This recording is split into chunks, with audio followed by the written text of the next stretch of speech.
Primeira coisa que você tem que entender é que existem investimentos de renda fixa e renda variável. Então, muita gente já entende, compreende isso, mas eu vou aqui falar basicamente a diferença. Tá? A renda fixa, desconsiderando a inflação, é uma coisa que, a grosso modo, salvo algumas exceções também, você está sempre ganhando dinheiro. Tá? E a maioria dos investimentos são títulos públicos, ou seja, é você emprestando dinheiro para o governo e ele te devolvendo. Seja de forma direta, você comprando ali o título público, ou de forma indireta, você colocando dinheiro no banco, ele pega seu dinheiro e coloca no título público. Tá? Existem outras categorias, mas a gente não vai entrar no caso. Como você está sempre ganhando dinheiro desconsiderando a inflação, a garantia de rentabilidade é alta, a flutuação muito baixa, você dificilmente perde dinheiro, o risco também é muito baixo, tá? Porque o governo pode imprimir moeda e pagar, mas o retorno de longo prazo tende a ser menor.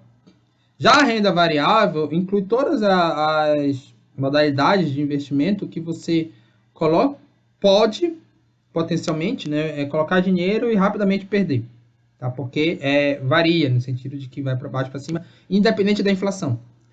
Você pode perder dinheiro independente da inflação. Então, aqui inclui fundos imobiliários, ações, criptomoedas, a garantia de rentabilidade é menor, flutuação também maior, risco maior, mas a tendência de longo prazo tende a ser maior, tanto do retorno aqui, negativo ou positivo, tá? Porque isso vai estar linkado ao risco. Essa é a diferença básica. Tem outro vídeo aqui no canal que eu explico melhor isso aqui. Mas eu sei que a maioria dos alunos que estão assistindo esse vídeo, as pessoas que estão assistindo esse vídeo, já tem noção do que é uma renda fixa e uma renda variável, tá? Mas só para a gente relembrar isso aqui, para começar a falar que o primeiro passo que você tem que fazer para investir é ter uma reserva de emergência. Então, o que é isso? É um dinheiro para imprevistos, chamado colchão financeiro. Então, você pode, na vida tudo é possível, então você pode, infelizmente, ter sofrer uma queda e ter que precisar de assistência médica. Alguma doença em você, alguém da família bate na madeira, não estou desejando mal para ninguém, mas isso infelizmente acontece. Então, quais são as características dessa reserva que você tem que ter? Primeira coisa é baixo risco. Então, pessoal, a gente já elimina a renda variável. Tá? Já elimina a renda variável. É renda fixa. Só pode ser renda fixa. Aí pode ser de tesouro direto, que é quando você compra o título do governo diretamente. Ou pode ser um investimento de algum banco que tenha FGC, ou seja, que tenha garantia, fundo de garantia de crédito do investidor, ou seja, se essa instituição financeira falir, seu dinheiro está, de certa forma, garantido, embora tenha algumas burocracias. Porque existem outras modalidades de renda fixa, mas se não tiver o FGC, esquece, não serve para reserva de emergência. Eu não estou falando que não serve para investimento. Existem os chamados ativos reais, por exemplo, que são até bons investimentos, mas não serve para reserva de emergência. Reserva de emergência tem que ter FGC ou ser direto do governo. Aí tem que ter também, pessoal, alta liquidez, ou seja, pode ser resgatado a qualquer momento. Por quê, pessoal? Quando a gente pega um CDB, que é uma modalidade de renda fixa, por exemplo, crédito, depósito bancário, ele tem um prazo de resgate. Por exemplo, CDB 2 anos. Você vai colocar o dinheiro lá, você só vai poder resgatar daqui a 2 anos. LCI 6 meses. Você tem que esperar 6 meses para resgatar. Pode ser que em 2 anos, em 6 meses, aconteça algum imprevisto. E aí você não vai poder pegar esse dinheiro. Por isso que para a reserva de emergência, você tem que colocar em CDB ou qualquer outra modalidade de liquidez diária. Tá? Tem que ser um dinheiro. Liquidez diária significa que você pode resgatar a qualquer momento. É isso, tá? Alta liquidez é o ativo que você pode resgatar a qualquer momento. Então, esquece, para reserva de emergência, CDB 2 anos, LCI 6 meses, tá? Esquece, só é CDB de liquidez diária. Então, a gente chegou aqui no CDB de liquidez diária. Ou pode ser aqui o Tesouro Selic, que seria o análogo aqui no título público. Enfim, tem que ser um investimento que você pode resgatar a qualquer momento. Aí, só depois disso aqui que você vai olhar a rentabilidade. Aí sim, depois que você viu que é um investimento de liquidez diária, eu vou buscar aquele que seja mais rentável. Por exemplo, tem várias opções de liquidez diária. Uma delas é a poupança. A poupança, ela segue esses 2 critérios aqui. Poupança de qualquer banco. Só que a rentabilidade dela é tão pouca que não vale a pena você investir na poupança. Você não pode parar só aqui nesses 2 critérios. Você tem que olhar um pouco para a rentabilidade também. Aí pode ter ali um banco lhe oferecendo CDB de 90%, do CDI, que é como se fosse a Selic, a taxa de juros básica da economia, tá? Eu não vou entrar nesse mérito para o vídeo não ficar muito longo, mas a ideia é que vai ter um banco lhe oferecendo 90% de CDI, 100% de CDI. Obviamente, esse que lhe oferecer 100% de CDI é melhor, ele está te dando uma rentabilidade maior. Então, entre os dois, se ambos tiverem o FGC, não esqueça desse critério aqui, o de 100% é melhor. E aí você tem que escolher sempre, depois de atender seus critérios, o que tem o melhor retorno, rendimento. Agora sim, precisa ter no mínimo 3 investimentos, é o que eu recomendo. Particularmente eu gosto de ter ali 3 CDBs de banco diferente, porque às vezes você está precisando resgatar um dinheiro num banco, só que o aplicativo do banco está instável. Aí você tem que ter dinheiro no outro. Não pode estar todo o seu dinheiro num banco, mesmo que seja num investimento de baixo risco e alta liquidez. Nunca deixe tudo só num local. Principalmente a sua reserva de emergência, mas qualquer tipo de investimento, né? E aí, como que eu encontro aqui esses CDBs? Aqui eu uso o aplicativo, esse site aqui, app Renda Fixa. Joga no Google, app Renda Fixa, e vai ter lá no site uma função de você pesquisar. Tem aqui vídeo no canal explicando como se faz isso. Também para não ficar muito longo aqui esse vídeo, a gente não vai mostrar isso agora, tá? Mas tem aqui no canal. Então, esses são o critério que eu uso. Agora sim, quanto ter de reserva de emergência? Essa é uma boa pergunta.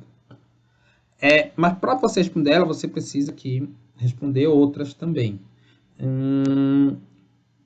Qual é o seu nível de consumo confortável?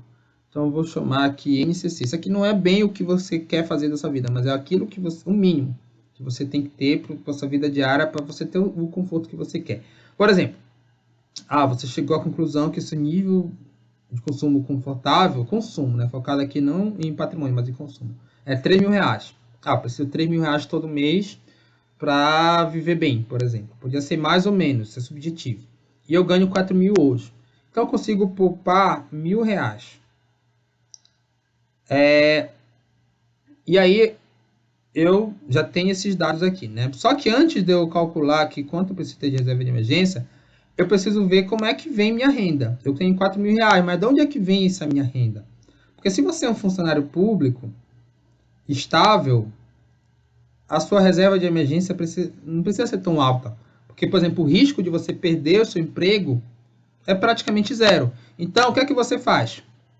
3 meses de NCC. Se meu nível de consumo confortável é 3.000, quando eu acumular em reserva de emergência R$9.000, estou relativamente seguro. Agora, se você é um trabalhador CLT, significa que a qualquer momento você pode ir para a rua. A grosso modo, né? Então, você vai precisar ter uma reserva de emergência maior, porque seu trabalho é mais arriscado. Eu preciso de 6 meses. Multiplique isso aqui vezes 6. Por quê? Se você for mandado embora do trabalho agora, você tem reserva de emergência suficiente para viver bem, com um nível de conforto razoável, ali durante 6 meses. 6 meses é o tempo que você consegue outro emprego, por exemplo. E aí você pode até incluir nessa reserva de emergência o FGTS, que é o dinheiro que o empregado sempre deposita ali numa conta poupança para você, rendendo até menos do que a poupança. Quem tem educação financeira detesta o FGTS. Tá? O FGTS é criado para pessoas que não têm educação financeira, com a premissa de que o povo brasileiro não tem educação financeira, o que não deixa de ser uma verdade, tá? Isso foi idealizado pelo Getúlio Vargas. Enfim, então você tem aqui essa ideia, que o trabalhador CLT ele tem que ter uma reserva de emergência maior do que o funcionário público. Agora, se você é meio autônomo, essa reserva tem que ser ainda maior, porque o meio autônomo, o que ele ganha no mês varia. E aí pode ser que ele tenha ali um mês ruim. Para manter ali aquele padrão de vida, ele tem que ter uma reserva de emergência maior, tá? Então, é isso que você pensa, né? Mas sempre leve em conta o que você trabalha e qual o seu nível de consumo confortável. Aí multiplique, né? Vê se seu emprego tem... Sua fonte de renda, tá? Não necessariamente emprego. Tem baixo ou alto risco. Então, compreendido, olha só após construir sua reserva de emergência, é que se parte para investimento de longo prazo. Então, eu sou funcionário de uma empresa, e aí eu fico durante... aqui, olha, eu poupo R$1.000 todo mês. Né? Eu vou fazer isso até atingir o patrimônio de 6 vezes 3, até 18 mil. Seja com o que eu estou poupando todo mês, seja com o rendimento disso. Quando eu atingir 12 mil, ok, já tenho minha reserva de emergência. Agora sim eu vou partir para investimento de longo prazo. Não pode inverter isso. Você só parte para comprar ações, títulos públicos de vaidade de prazo mais alongado, entre outras coisas, criptomoeda, quando tiver essa reserva de emergência. Tá? Sem essa reserva de emergência, esquece. Nem olha, por exemplo, para a Bolsa de Valores.